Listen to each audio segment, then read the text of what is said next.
We be fussing, we be screaming, but you the one I wanna lay beside this evening. I'm gonna come back, even when I'm leaving. You give good love, and I receive it.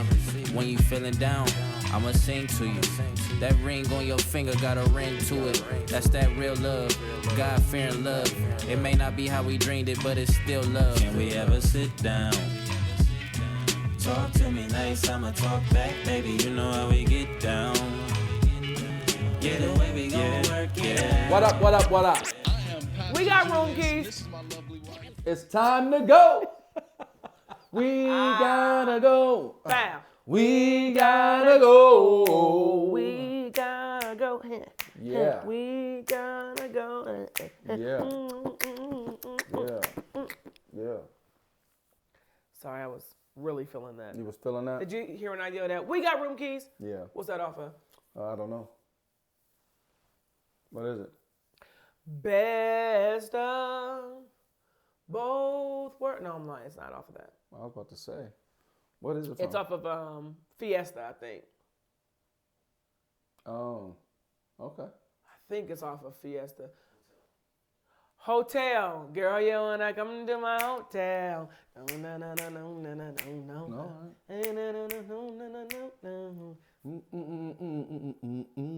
Girl, no, no, no, no, no, no, no.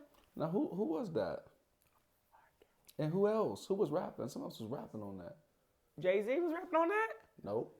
Cassidy. Cassidy. Yeah. Yes. Yeah. Remember Cassidy?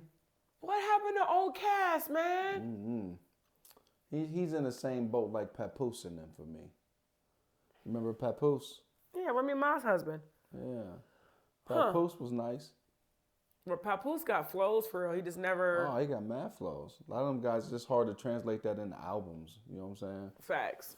Yeah, mad Cassidy flows, had though. an album, though. Cassidy was going for a minute. Something happened.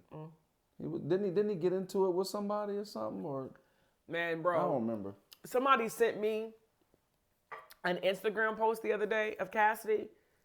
Bro looked like a straight crackhead. He bad? looks, Really?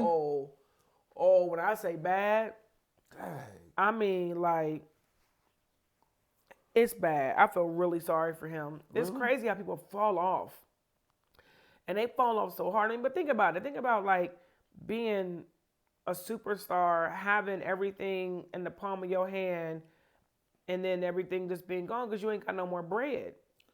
Yeah, What did they do with all their money? Was looking bad too, man. They was showing it was floating around. This was a few years back though. Steve Francis. Remember Steve Francis, the Hooper? He started looking bad too. Vaguely. I don't know what happened or what was going on, but it was looking like life was doing, taking him through some things. Remember, what you call it looked bad? Well, he really was doing bad, though. Who? I'll be sure. I'll be sure was sick. I'll be sure almost took the out of here. When we seen him performing back then in D.C., he wasn't sick then. He might have been, Nigga was just overweight. The nigga was just eating. That's all it was. All right. He wasn't sick. He looked a mess. Man, I was trying to find the thing about Cassidy to show you because Cassidy was just looking sunken in. Somebody need to go check on that boy. They need to go check on him because he's not okay. Well, I mean, hey, life come at you fast. Who sing is going down tonight? Tonight it goes That was Sally down. Sell. It's going that was Sally Sell. That's all I know of that song, though. Yeah. I don't know anything else. Sally Sell. You don't know nothing about Bro, Sally Sell. look at Cassidy, dog. So what are they saying? Like, what's wrong with him? He done went from a hustler to a customer. Look at that. That's the bad portion of it? Yes, look at him right there. I'm a hustler. I'm a hustler, homie. No, you are a customer. You are now smoking. Like he was just high a little bit. High. Look how sunken in his face. I mean, this is the same situation. He looked a mess in both Correct. of them. He looked bad. Homeboy looked bad. I mean, his hair like you got a little teeny weeny afro, a little TWA. A little teeny weeny. Teeny weeny afro. Okay, that's enough. TWA. All right. You know. I thought TWA was an airline. No, that's TSA. No, TSA is what you go through. Yeah. TWA, I thought was an airline. Never heard of it. What does it stand for? The South Allegiant. You just making stuff up. TSA. Oh, TWA. Teeny Weeny Afro. The Wagon Airline. Teeny Weeny Afro Airlines. Only people that can get on it is people with teeny weeny afros. The Watermelon Airline. No. Only black people are allowed to fly. No. That's racist. That's very ridiculous. I can't be racist though, so. As an African American? I cannot be because I don't have any power in the systems that exist. So therefore, I cannot be. You've got all power in Jesus Christ. Hey, glory be to God. Come on, talk good now. What are we talking about? You know what we talking about. This. You know what we talking about. We got that little piece to finish up. I was thinking if I shut my eyes, it'll all just go away. Yo, we got to tap into this. It's still there. Into these emotional triggers. Emotions make you cry sometimes. You see tap how into bad he them. looked? David just looked at Cassidy. I told you. Boy, it looked like he is on the crack pipe. First time I felt emotions is when I came out my mother's womb. Now, how you gonna know that? I cried, and at the age of 5, the first time I felt my pride, yeah.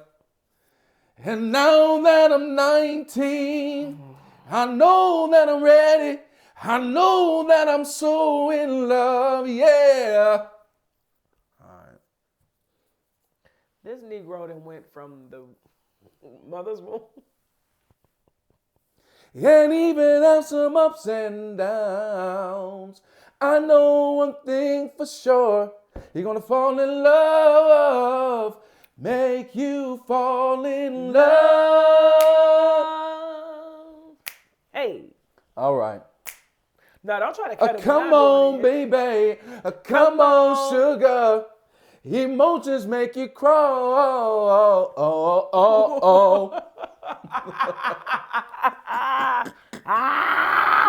What?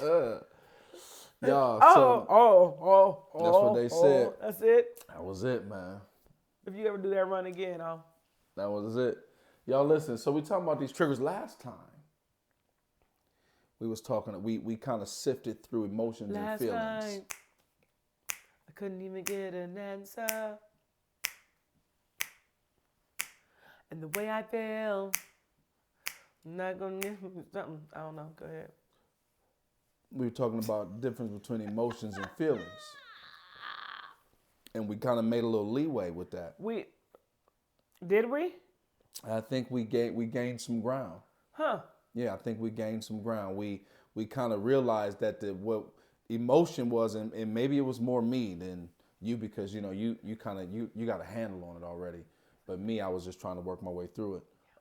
But so we talked about how the emotions is connected to what's going on in the brain, middle, not the back. Yeah, the brain, and what's happening, and then how you respond, and all of that is based upon your perception of what happened.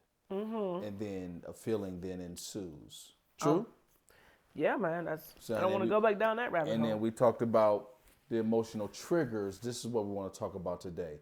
Emotional triggers. And we use the example of if we in the Sahara Desert. The what? The Sahara, my bad. The Sahara Desert. Down there in South Africa somewhere. And you see a lion. There's an external stimuli that is going to cause you to fight, flight, all of it, freeze, something. That's all emotion. And then how I perceive it is going to then dictate how I feel. And then how I feel is going to dictate what I do. That's it, ain't it? You got it. That's it. See, and it took me a while, because you must be more intelligent than me, because you didn't have to go through all of that in order to get it. Because you had it. You had it all the way together, even though you couldn't explain it. You had it. Why you got to do that? What? Why you got to throw that in there? Well, it's true. Because I absolutely explained it. No, you were reading definitions. You weren't putting your own language to it. Listen, y'all, let me tell you something. Until you have the ability... Wow, that is such a lie, bro. I literally... put your own language to something, then it's hard to really say you got it. You know what I'm saying? You couldn't communicate it to me. Another thing, if you're communicating, it's on you to make sure that the people who are listening to what you're saying understand what you're saying. And another thing, I'm just playing. So come on, what's one of your? Give me a trigger, an emotional trigger, an external stimulus. Oh, I'm an emotional trigger for you. Ah, got it. Emotional triggers named Julius Lancaster. Got it.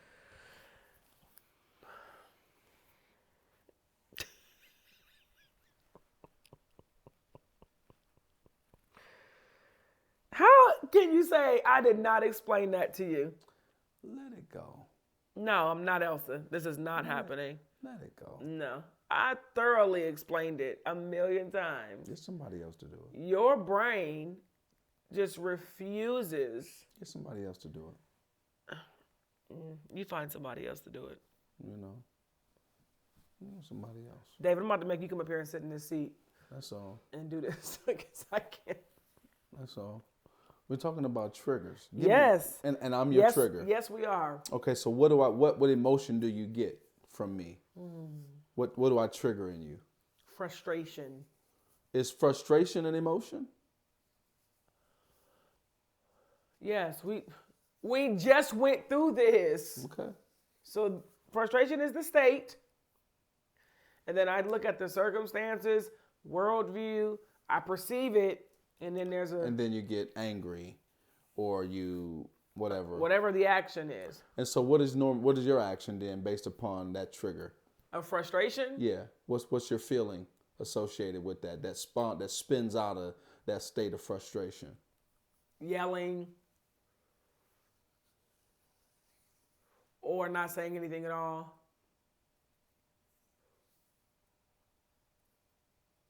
Cleaning.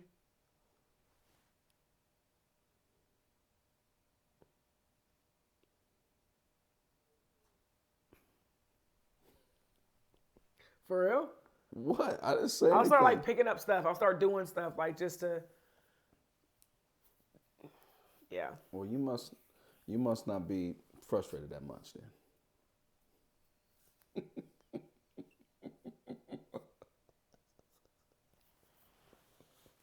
Look down here. No, I'm not looking down there. Look down here. No, I'm not looking down there. No. Look down here. I'm not looking down there. I'm not looking down there. You know one of my emotional triggers is? One of my emotional triggers is I feel like sometimes I operate from there's a fear of not being able to provide. That's probably most men. A man thing, probably. You know That's what I'm really saying? vague, though. Well, no. It's like a man thing. No, it's not vague. It's from financial perspective. You know what I'm saying? I know. Most men probably, that's how y'all are like almost hardwired. And I don't even know. Yeah, you're probably hardwired like that, like literally. Right. But I don't know why. Because I think we take on the role that society says we're supposed to play as provider. Right. And so for me, I would dig deeper in that. Bunk society, what was Adam doing in the garden? He wasn't providing for Eve. Well, that's the only reason they was in there is because he was there. You're taking it somewhere that I'm not trying to take it. I said providing as far as like working and to give her food. Like he didn't have to provide for her. I don't really know what their dynamic was. What I'm saying is like the hardwired comes from society. And what is it, patriarchal? Yes. Because it just stems from women not working all the way back to God knows when. Women being women and being pregnant and birthing children. They were not working. So they were working in the house. And then so somehow or another, the thought that the man is supposed to be the one who provides became the prevailing viewpoint. Because that's what's always been. But it had to start from somewhere. Like it hadn't just always just. It has always been. You if you go even in the Bible days, women were not even counted, bro. No, I know that. So that's what I'm saying, and so that's where it stems from. If something has always been a certain way, the assumption is that that's right. So for the way my brain works, I guess I'm trying to figure out how did it get that way. From the beginning, it's just always been that way. If from the beginning, if women were always just nurturers and moms and stuff like that, and took care of the house and the food, and men, even cavemen, like when you watch stuff, it's the cavemen went out and hit the mammoth on the head and brought the mammoth back, and then the women, you know, took off the fur and cooked and did that. If something's always been like that, then that's where that comes from. So then is it somehow attached to, related to Ignorance. Gender? It's related to ignorance. Is it what? That's again. Here we go again. Here we go again, dog. Here we go. Here we go again. Going through the same thing. Here we go. But anyways, that's one of my triggers. I believe is just not the fear. Okay, so then tell me what your feeling is when it comes to that. Fear. You have a fear of not being able to provide. So then when you do your worldview and you perceive the situation and everything, what's your feeling? Inadequacy. Inadequacy is an emotion. What is your feeling? Meaning, what is your action? What is your reaction to the action? I can tell you what it is. What is it? You start going crazy when it comes to like business stuff and saving money. You get real So strict. What feeling would you call that? Panic. Panic?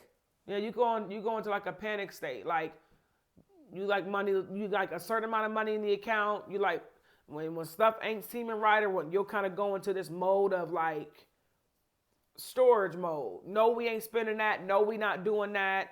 You need to go make sure these accounts are straight. Like you become very critical of like spending, more money coming in. You start to zone in on that stuff. So panic. What's another word for panic? Because obviously you don't like panic. Panic to me is like frantic, like panic. You don't think you're frantic, but you're frantic. For me, you're frantic. You're like, I need you to, and then we can't do that, and we can't do this, and I'm like, okay, like, I get it, but you're like, right now. Yeah, no, I just. Okay, so not frantic. All right. What would you call it then, Julius? What word would soothe you? Focused. Okay. You know, I used to work at this gym, and it was this guy. I was a general manager, and I was just into the role, and I was learning. I was doing good though, but I was learning. And so this guy who had been in management for a long time, he came and he was like, he was being very condescending for real. And he was asking me a question about something that needed to be done. And I was like, yep. I said, we're going to get right on that tomorrow. He said, that's it. Put it off till tomorrow. In other words, what he was saying is you're just wasting time. You're sounding, trying to make it sound like you got something going on, like you got stuff under control. But truth be told, you wasting time because you could be doing that right now. So you're saying that's what you be doing. And so what I'll do is I'll go and I'll reevaluate the situation, our situation, and I'll start really like reprioritizing things that we were putting off that we shouldn't be, that we need to be doing now. You know what I'm saying? And so you perceive it as frantic and I perceive it as focused. It's a refocusing for me because it's like, why haven't we been doing that? But why not just be focused all the time?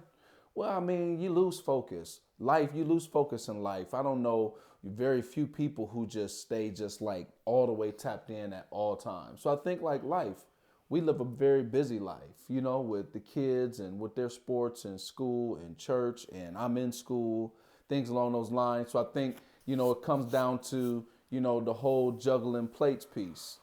You know what I mean? At some point or another, you got to you focus in on one thing. You can't be focused in on that. So we might be focused in on the boys in one particular point in time, one season, and we lose kind of focus on business. And then once we realize we've lost focus on business, now we got to, you know what I mean, focus our energy on business to get that squared away. And then by the time we're doing that, something else then kind of And fell so off a little bit. you don't think in all of that's happening, none of that becomes maybe a little frantic, No. I'm stressful. well, I think life is stressful, so I think I get stressed sometimes. Yeah, but I'm not a frantic person.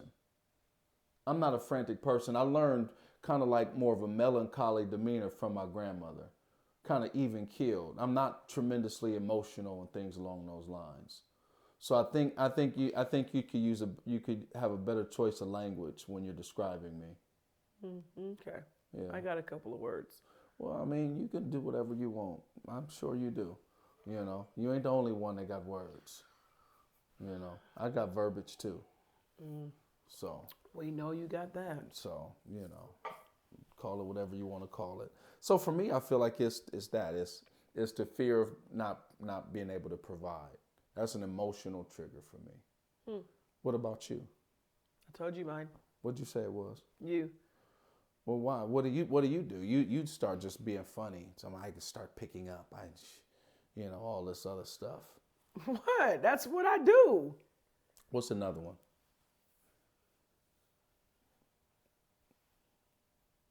I don't really have a lot of emotional triggers.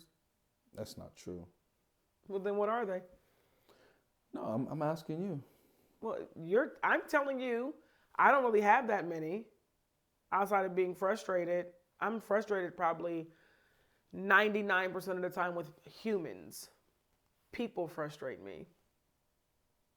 You're frustrated with yourself a lot of the times. I'm a people. Yeah. Yeah. And so I think you're your own emotional trigger. Okay. Yeah, I think you're your own emotional trigger, just being unsatisfied with just certain things and elements about yourself. And I think you're your own emotional trigger. Perhaps. Yeah. And then I think it comes out in your frustration with people. It comes out in some of your frustrations with me. And I feel like we all do it. I feel like we all, at some point or another, project our frustrations with ourselves onto other people. I disagree. I don't project my frustration with myself on you. If I'm frustrated with you, it's because you've done something to frustrate me. I disagree with that. A lot of the times it's helps. The ministry of helps. I'm not denying the fact that I do frustrate you sometimes. So, however, I will say that I do believe that get a word in edgewise on this one, fellas. You do project some of your frustrations on me. So, but go ahead. I apologize. What were you saying? When I'm frustrated with you, it's very specific as to why I'm frustrated with you. What I'm not doing has nothing to do with what you're not doing. So if I'm frustrated with Ashante, it's because I have some things that I need to finish or I need to do that are kind of nudging me in the back.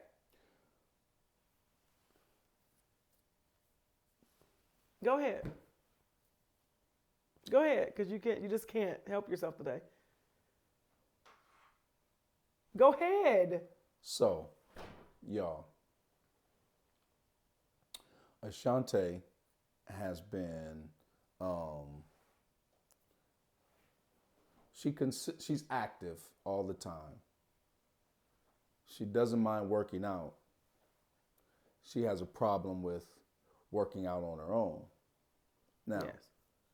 What she's done multiple times is gotten and paid trainers. Yes. And never stuck with it.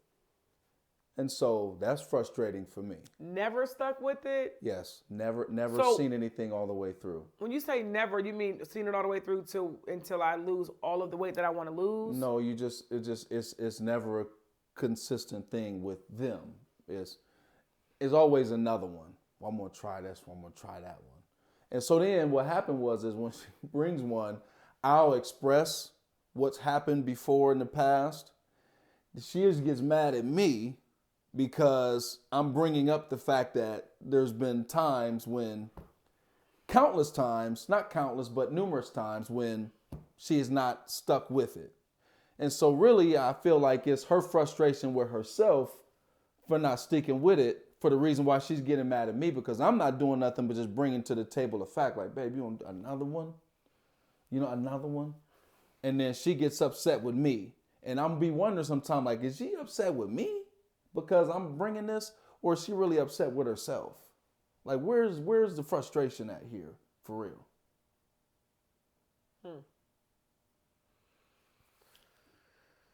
So that's just a prime example of just being frustrated with you. You sometimes are your own emotional trigger. No.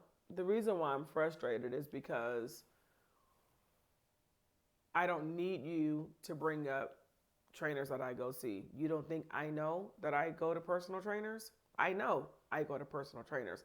That's the way that I prefer to work out. You prefer to work out on your own. You don't want a trainer. You don't subscribe to any of that because you got it figured out. No, I do subscribe to it. I subscribe to it. You subscribe to you being your personal trainer. No. I've went to trainers before. My frustration is, and I think it taps into my emotional trigger, which is provision. And so trainers cost money. And so it's my frustration. It's not that I don't subscribe to them. I just don't like having to always get another one. You got another one. You got another one because it's money. Money can't be it. The way you dress, money that cannot be the emotional triggers. I'm going to get a trainer. But I perceive it as wasted money. So what I wear, I can see it. I perceive it as wasted money. Right. That's your perception. And unfortunately, your perception is reality.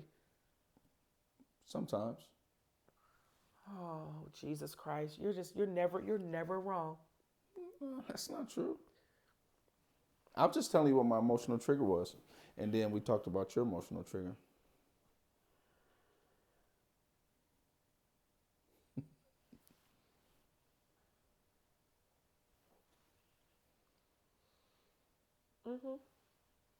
You okay? I'm great. I'm great. All right. I want to make sure. Yep, I'm fine. Continue, or I think it's time to wrap it up, or do something. It's time to wrap this one up. Sure is. It's time to wrap this one up. Y'all, it's time to wrap this one up, y'all. But listen, go subscribe because it's getting kind of hectic. Make Marriage Great Again podcast on YouTube, MMGA podcast on Instagram, Make Marriage Great Again podcast on Facebook. Subscribe, tell your friends.